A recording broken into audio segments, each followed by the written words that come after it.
اللهم صل وسلم اللهم صل وسلم وزد وعدم وأنئم وتفضل وبارك بجلالك وكمالك على زين عبادك وأشرف عبادك. أسأل العرب والأجم وإمام طيبة والحرم وترجمان بلسان القدم ومنبع العلم والحلم والحكمة والحكم أبي القاسم سيدنا وحبيبنا وشفيعنا ومولانا محمد صلى الله عليه وسلم. زده شرفا يا رب، زده شرفا يا رب، يا رب كرما وتعظيما ورفعة ومحبة وبرا. وسلم ورضي الله تبارك وتعالى عن ذوي الفخر العلي والقدر الجلي ساداتنا وأئمتنا وموالينا أبي بكر وعمر وعثمان وعلي، وأن بقية الصحابة وقرابة رسول الله صلى الله عليه وعليهم أجمعين، والحمد لله رب العالمين. يا رب بالمصطفى بلغ مقاصدنا واغفر لنا ما مضى يا واسع الكرم. يا رب بالمصطفى بلغ مقاصدنا واغفر لنا ما مضى يا واسع الكرم. يا أكرم الخلق ما لمن ألوذ به سواك عند حلول الحديث العامم. يا رب بالمصطفى بلغ مقاصدنا واغفر لنا ما مضى يا واسع الكرم. ولن يضيق رسول الله جاهك به إذا الكريم تجلى باسم منتقم. يا رب بالمصطفى بلغ مقاصدنا واغفر لنا ما مضى يا واسع الكرم. فإن من جودك الدنيا وضرتها ومن علومك علم اللوح والقلم. يا رب بالمصطفى بلغ مقاصدنا واغفر لنا ما مضى يا واسع الكرم. يا نفس لا تقنطي من زلة عزمت إن الكبائر في الغفران كالأمم. يا رب بالمصطفى بلغ مقاصدنا واغفر لنا ما مضى يا واسع الكرم. يا رب بالمصطفى بلغ مقاصدنا واغفر لنا ما مضى يا واسع الكرم. يا رب بالمصطفى بلغ مقاصدنا واغفر لنا ما مضى يا واسع الكرم. اللهم صل وسلم وبارك عليه وعلى. Baik, terima kasih Bapak Budi Purnawan atas pembacaan salawatnya. Mari kita mulai dengan membuka salam. Assalamualaikum warahmatullahi wabarakatuh. Assalamualaikum warahmatullahi wabarakatuh. Alhamdulillahirabbil alamin wassalatu wassalamu ala asyrafil anbiya'i wal mursalin sayyidina wa maulana Muhammadin wa ala alihi wa sahbihi ajma'in amma ba'du. Subhanaka la ilma lana illa ma 'allamtana innaka antal alimul hakim. Rabbi shrah li sadri wa yassir li amri wahlul 'uqdatam min lisani yafqahu qawli. Allahumma akhrijna min dhulumatil jahli wal wahmi wa akrimna binuril fahmi waftah 'alaina bima'rifatil 'ilmi wa hasin akhlaqana bil hilmi wa sahhil lana abwaaba fadlik wanshur 'alaina min khazaini rahmatika ya arhamar rahimin. Allahumma anfa'na bima 'allamtana wa 'allimna ma yanfa'una wazidna ilman nafi'a warzuqna fahman jaida amin ya rabbal alamin. Jemaah sekalian, Bapak dan Ibu yang dirahmati Allah Subhanahu wa taala. Alhamdulillah di malam hari ini kembali kita berjumpa dalam program KMK, kajian malam Kamis yang rutin diadakan oleh Rumah Fikih Indonesia setiap pekannya. Alhamdulillah di malam hari ini saya Syafri Muhammad Nur berkesempatan untuk menemani Bapak Ibu sekalian dalam kajian di malam hari ini, di mana yang host resminya harusnya Ustadz Wildan begitu. Tapi beliau karena sekarang sedang berhalangan, ada suatu kegiatan yang tidak bisa ditinggalkan, ya maka beliau berhalangan untuk bisa menjadi host dan saya kemudian menjadi badalnya di pertemuan malam hari ini. Mudah-mudahan tidak mengurangi semangat Bapak Ibu sekalian untuk senantiasa mengikuti kajian KMK, kajian malam Kamis. Baik Bapak Ibu sekalian, di malam hari ini kita akan membahas atau meneruskan kajian dari pembacaan kitab Takrib Matan Abi Syuja, yang mana di pertemuan sebelum-sebelumnya atau pertemuan kemarin kita membahas tentang syarat sah sholat dan sebelumnya membahas tentang syarat wajib sholat begitu. Untuk sekarang ini kita akan memasuki pembahasan yang baru, yaitu lebih tepatnya berkaitan dengan rukun-rukun sholat. Nah ini bisa dilihat di Zoom-nya belum tampil ya. Baik, ini akan saya tampilkan matan. Oh, yang baik. Sebentar, nanti kita akan membaca sebagaimana biasanya. Nanti saya yang akan membaca terlebih dahulu, kemudian saya juga akan membaca maknanya apa. Kemudian nanti Ustadz yang akan menjelaskan syarahnya begitu. Dan kemudian nanti kalau Bapak Ibu ingin membaca juga, kami persilahkan untuk membacanya dan memberikan maknanya sebagaimana yang sudah saya bacakan di awal. Dan sebelum kita baca, ini sudah hadir pemateri kita Ustadz Ahmad Sarwat yang akan menjelaskan matan Abi Syuja terkait dengan rukun sholat di malam hari ini, dan kita sapa dulu nanti sebelum kita memasuki ke pembacaan kitabnya. Assalamualaikum Ustadz. Waalaikumsalam warahmatullahi wabarakatuh. Baik, kita bisa mulai sekarang Ustadz ya untuk pembacaan kitabnya. Iya. Bisa kita mulai? Baik. Saya bacakan terlebih dahulu faslun, yaitu pasal arkanus sholati thamaniyata asyara ruknan. Rukun-rukun sholat ada 18 rukun jumlahnya. Yang pertama an-niyatu, yaitu niat, wal qiyamu ma'al qudrah. Yang kedua adalah bisa dikasih ditunjuk nggak pakai mouse-nya? Oh ya, baik. Yang pertama an-niyatu. Kemudian yang kedua wal qiyamu ma'al qudrati, yaitu berdiri dengan kemampuan. Yang ketiga wa takbiratul ihram, dan ketiga yaitu takbiratul ihram. Yang keempat wa qiraatul Fatihah, dan membaca surat Al-Fatihah. Wa bismillahirrahmanirrahim ayatun minha, dan bismillahirrahmanirrahim itu adalah salah satu ayat dari surat Al-Fatihah. 5 wa ruku'u, yaitu ruku'. Wa tuma'ninatu fihi, kemudian yang keenam tuma'ninah ketika ruku', dan ketujuh wa raf'u wal i'tidal, yaitu i'tidal.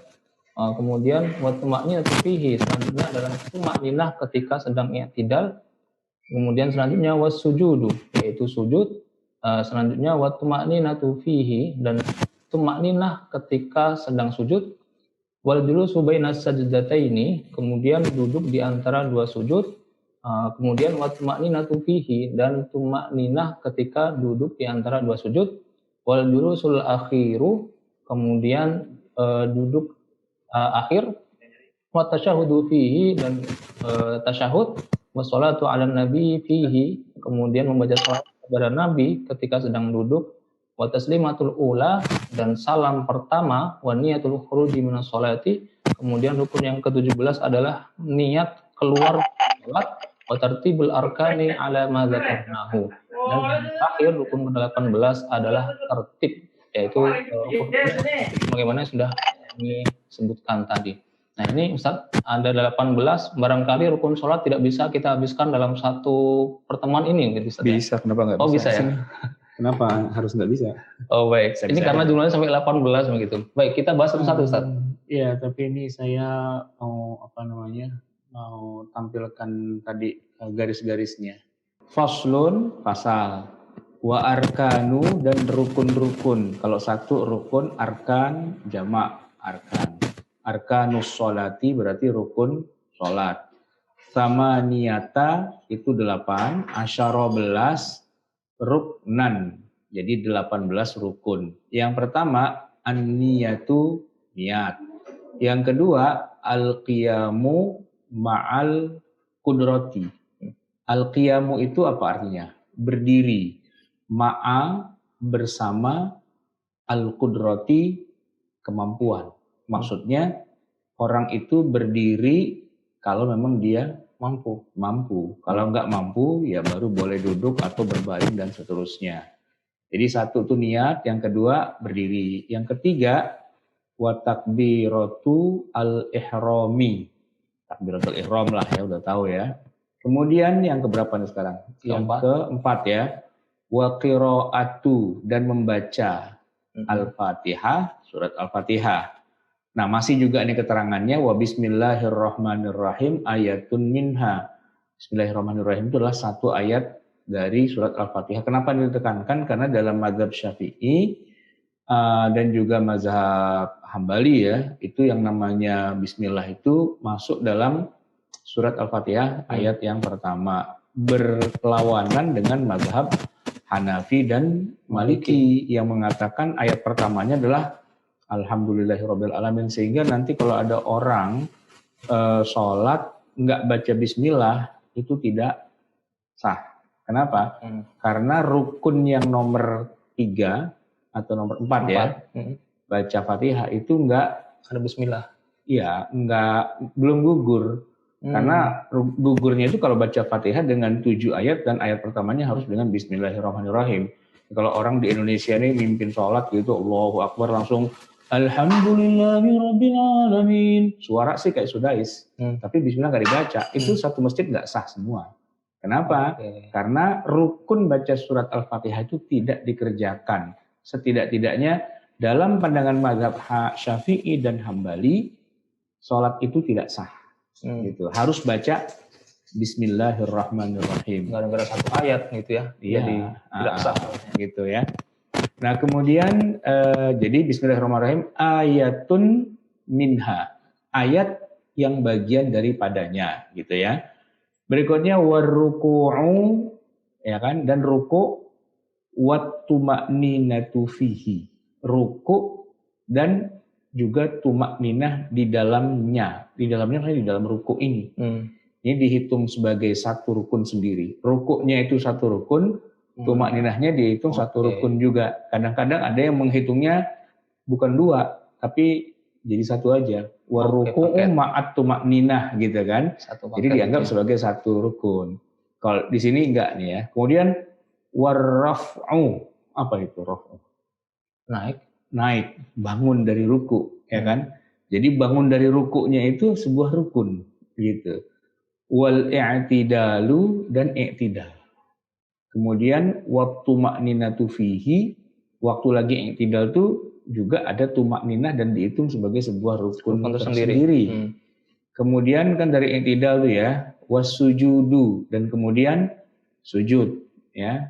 Dan waktu makninatu fihi.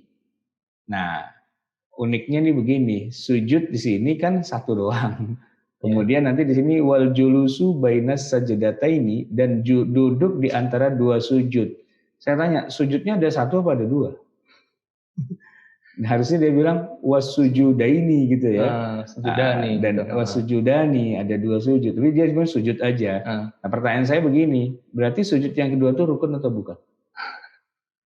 Harusnya bukan ya. Karena kalau kayak pakai ini kan begini, wasujudu, kan sujud. Kan sujud ada 2. Nah, di sini dia jelasin wasujudu baina wal julusu bainas sajdataini, dan Julus itu kan duduk ya. Ya. Baina sajdatain ini di antara kedua sujud. Wa tuma'ninatu fihi, dan juga tuma'ninah di dalam sujud itu. Di dalam julus ya, di dalam duduk itu. Kemudian wal julusu al akhiru, dan duduk akhir. Ini dia nyebutnya dengan istilah duduk akhir. Duduk akhir itu maksudnya duduk, kalau kita nyebutnya duduk tasyahud akhir gitu kan. Tapi dia nyebutnya al julusul akhir. Nah, di sebelumnya lagi ada al julusu baina as-sajdataini, duduk di antara dua sujud. Kemudian wat tasyahhudu fihi. Apa itu? Membaca tasyahud. Tahiyatul mubarakatuh shalawatut, kemudian asyhadu alla ilaha. Kan tasyahudnya kan di asyhadu alla ilaha illallah. Kemudian wassalatu, dan ini sholat ya. Tapi maknanya bacanya jangan sholat ya, tapi sholawat ya. Udah jadi bahasa Indonesia. As-salatu ala nabi, bersalawat kepada nabi fihi. Gitu kan. Kemudian, ini kepala saya bisa dihilangin nggak nih? Scroll dikit ya. Dah gitu ya. Oke.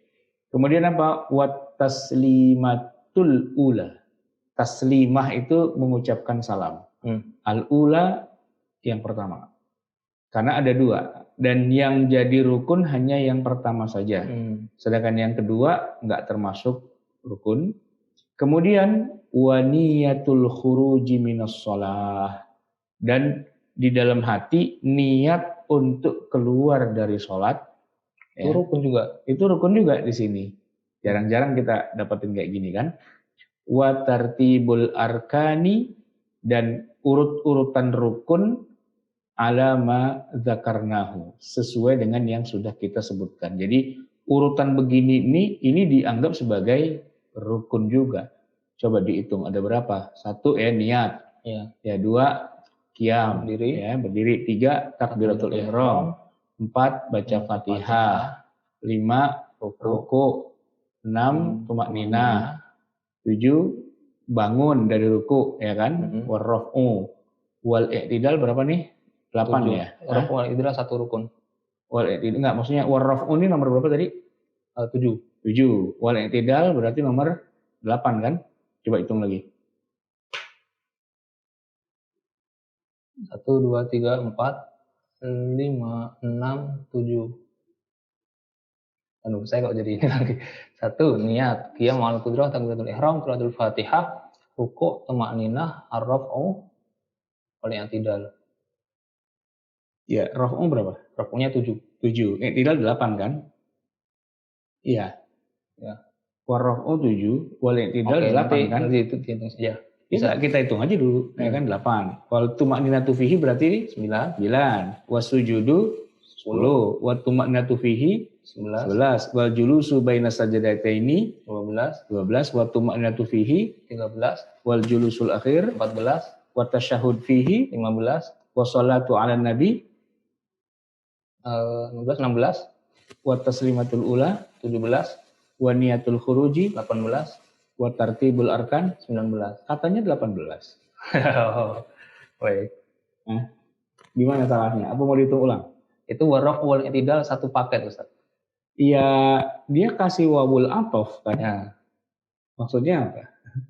Kan dan kan menunjukkan dan. Kalau kita baca satu persatu, setiap ada wa berarti pindah ke rukun yang selanjutnya. Nah, iya. Gitu. Iya kan harusnya kan. Iya. Coba hitung aja wawunya ada berapa coba. Dari an-niyatu ya. An-niyatu terus wa. Itu ini wa pertama nih. Ya. 1. Mana lagi? 2. Terus 3. Ya. Terus 4. Oh bukan. Wawu ini bukan ya. Bukan. Ini bukan 4 berarti ya. Yang 4 waruku'un 4. 5, 6, 7, 8, 9, 10, 11, 12, 13, 14, 15, 16, 17, 18.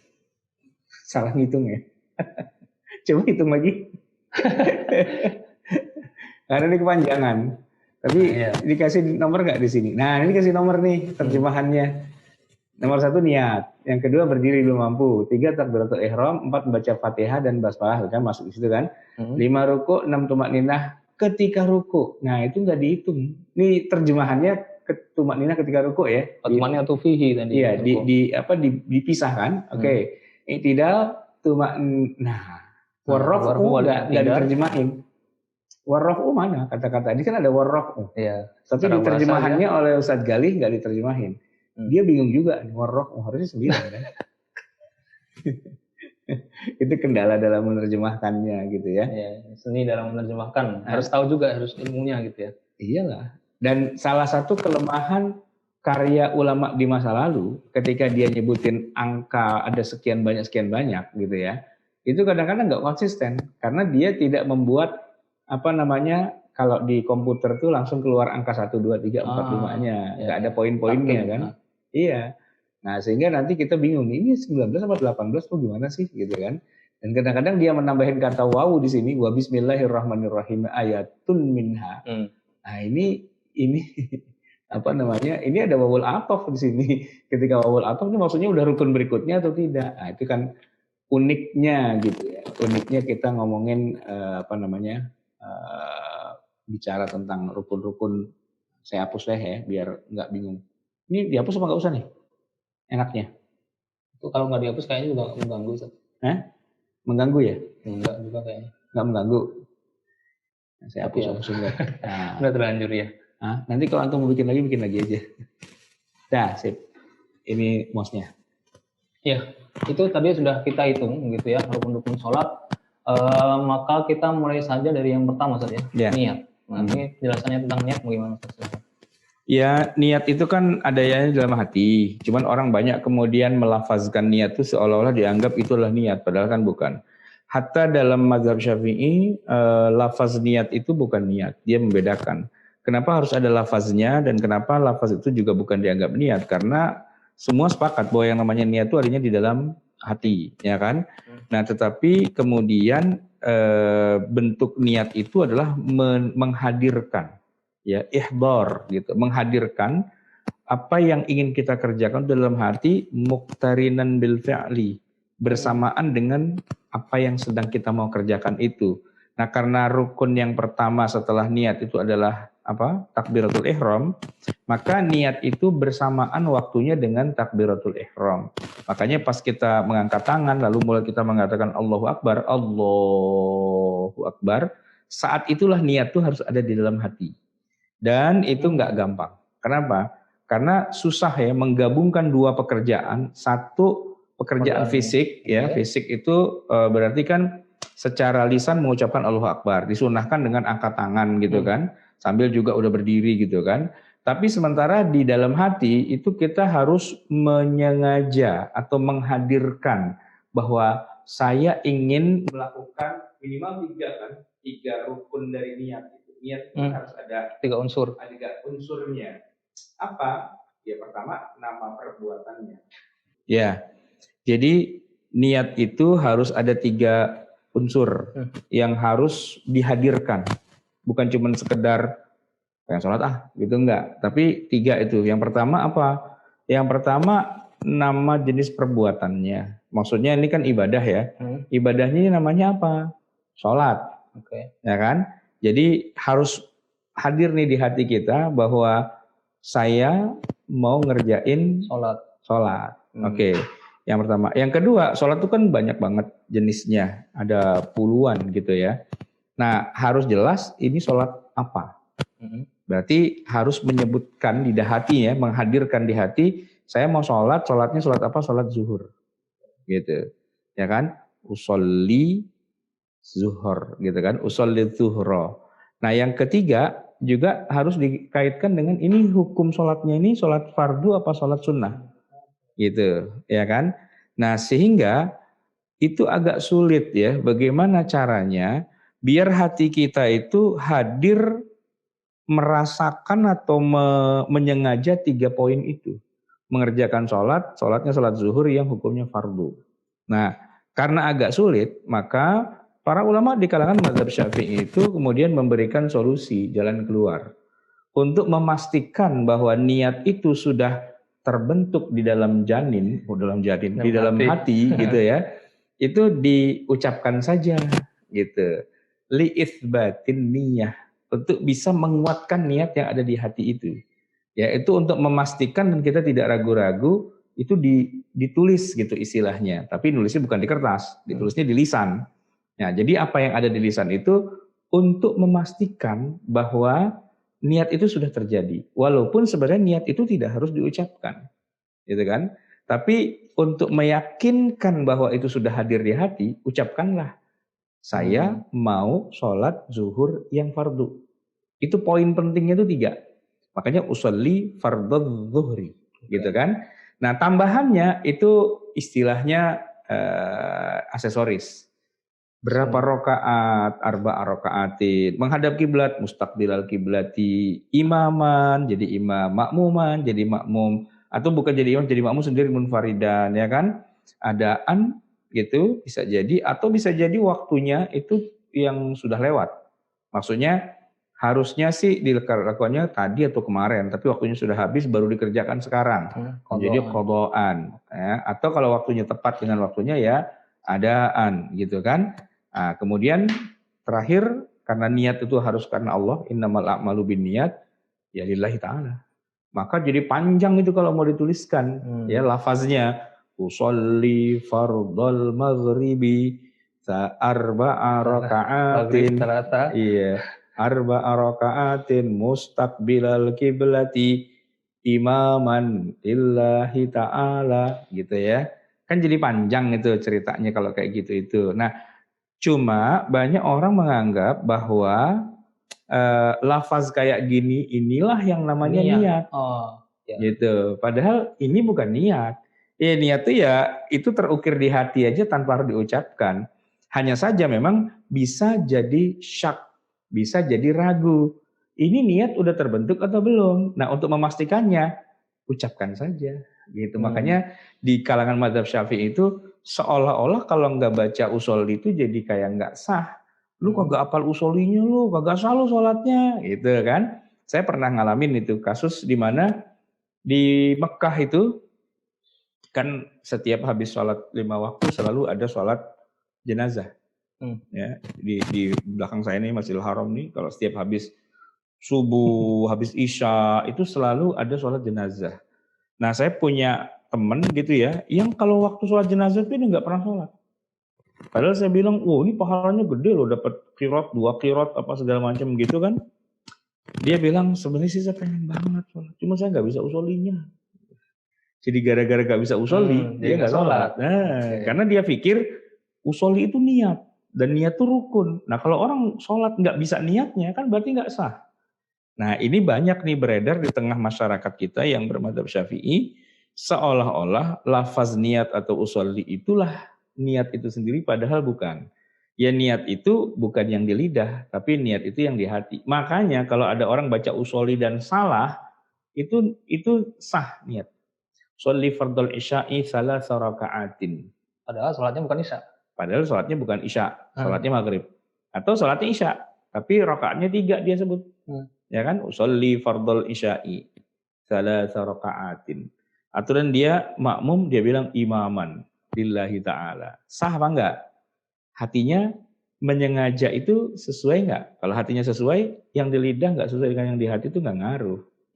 Karena patokannya di hati. Gitu. Karena patokannya di hati. Itu kalau kita ngomongin niatnya gitu. Berarti antara niat dan mengucapkan niat itu 2 hal yang berbeda. 2 hal yang berbeda. Yang rukun tuh niatnya, mengucapkan niatnya itu adalah sunnah. Hukumnya sunnah. Hukumnya sunnah. Kenapa? Karena dia akan memastikan biar kita tuh tidak ragu apakah niat ini sudah terjadi atau belum. Untuk memastikannya diucapkan sehingga mengucapkannya menjadi hukumnya sunnah. Kita buka pertanyaan. Ya, baik. Ini untuk baru rukun pertama ya kita bahas. Barangkali Bapak Ibu yang ingin bertanya silakan untuk raise hand, atau barangkali ingin membaca juga silakan untuk raise hand, atau bisa juga menuliskan pertanyaan di kolom chat yang tersedia.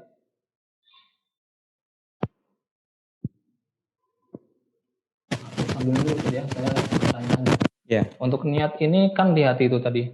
Apakah dia boleh dengan bahasa selain bahasa Arab? Misalkan dengan bahasa Indonesia, bahasa Jawa, bahasa daerah manapun. Iya. Jadi kan mengucapkan lafaz niat itu kejadiannya bukan di dalam sholat, tapi sebelum melakukan takbiratul ihram.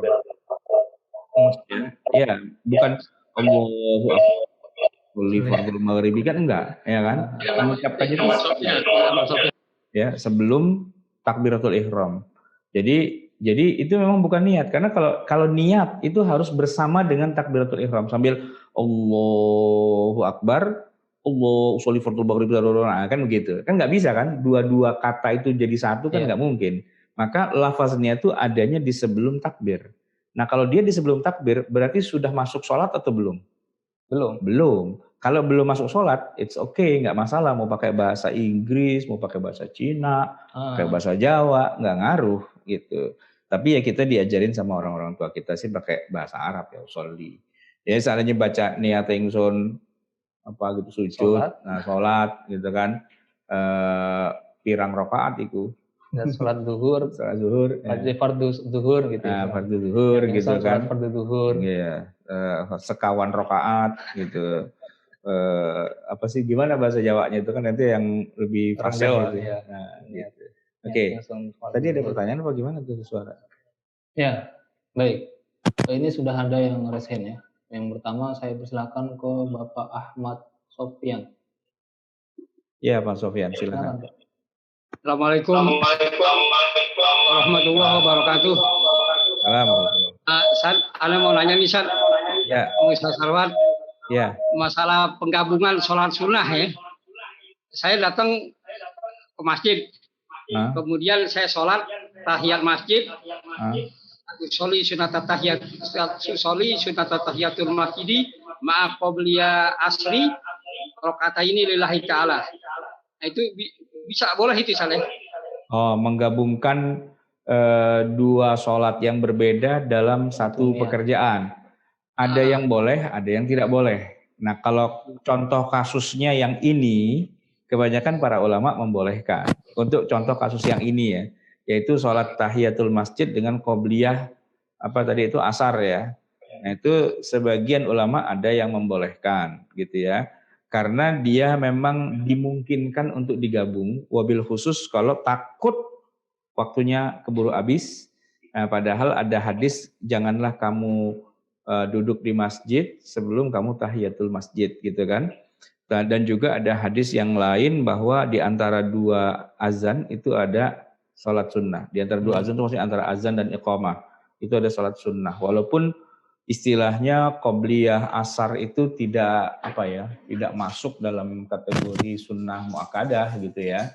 Tapi tetap disunnahkan. Nah, jadi dua sholat ini yaitu qobliyah asar dan juga tahiyatul masjid itu menurut banyak ulama di kalangan mazhab Syafi'i itu boleh digabung gitu. Tapi nanti banyak yang tidak boleh digabung. Ya misalnya sholat zuhur dan sholat asar kan nggak boleh digabung. Nggak boleh, ya kan? Karena antara yang sunnah dengan wajib itu nggak bisa digabung. Kita nggak bisa nih sekalian sholat puasa Ramadan sekalian nggak boleh kan? Ini lagi bulan Ramadan nih, kebetulan hari Senin. Aduh, saya sekalian puasa sunnah dan ya nggak bisa kan gitu. Ya begitu Pak Sofyan. Saya ingat ini pertanyaan pembahasan ini sudah pernah dibahas di KMK bersama Ustadz Isnan kalau nggak salah. Iya. Bersama Ustadz Isnan. Jadi bisa dimurojaah. Kenapa antum ingat? Karena antum jadi hostnya. Enggak juga. Oke. Ya baik. Ini saya lanjutkan pertanyaan dari Bapak Abdullah Jawad. Ya silakan. Silakan Bapak Abdullah Jawad. Udah. Siapa ini? Assalamualaikum Ustaz. Waalaikumsalam warahmatullahi wabarakatuh. Saya punya pertanyaan. Dulu saya pernah sempat jadi imam. Tapi untuk masalah niat, saya masih dulu sebelum belajar fikih Syafi'i, saya bukan memegang ya. Yang saya pahami ketika orang berangkat ke masjid, misalkan untuk sholat maghrib, itu sudah niat. Jadi udah termasuk niat Ustaz. Nah, kemudian saya belajar fikih Syafi'i bahwasanya ketika niat itu ketika takbir. Lalu ketika saya jadi imam, saya sempat lupa Ustaz. Sempat lupa untuk menghadirkan niat ketika takbir, lalu baru ingat ketika sudah membaca Al-Fatihah. Nah, ketika itu saya bingung antara membatalkan atau tidak Ustaz. Karena kan pasti kalau saya batalkan, jamaah juga pada bingung atau bagaimana Ustaz mungkin? Ada solusinya Ustaz? Syukran. Assalamualaikum warahmatullahi wabarakatuh. Waalaikumsalam warahmatullahi wabarakatuh. Ya, sebenarnya begini. Kalau kita dalam hal ini kita bermadzhab Syafi'i dan kita mau konsisten dengan madzhab Syafi'i, maka ketika kita sadar pada saat itu ya bahwa ada satu rukun apapun itu yang belum dikerjakan, ya berarti tetap harus dikerjakan. Kalaulah misalnya pada saat itu terjadi yang tadi seperti diceritakan, dia nggak niat, ya berarti dia harus niat lagi dan dia dari mula lagi membaca surat Al-Fatihah. Ya misalnya gini, ini nggak niat nih, tiba-tiba udah ihdinas siratal mustaqim gitu ya. Terus wah belum niat gitu kan. Ya udah dia takbiratul ihram lagi kan, Allahu akbar gitu. Orang bingung ya kan. Biasanya habis ihdinas siratal mustaqim, siratal ladzina an'amta 'alaihim gitu. Tiba-tiba dia Allahu akbar gitu. Ya kan tahu ya, kenapa? Karena tadi belum niat. Allahu akbar, yang di belakang nyaut, subhanallah. Subhanallah. Padahal dia nggak niat. Nah, tapi emang makin pintar orang jadi makin rumit ya urusannya ya. Nah, mendingan nggak pintar sekalian. Jadi dia lewat-lewat aja. Nah, pertanyaannya kan kalau udah terlanjur lewat tuh gimana? Harus diulangi apa enggak? Ya nggak usah karena memang sudah kejadian. Semoga dianggap sah gitu ya.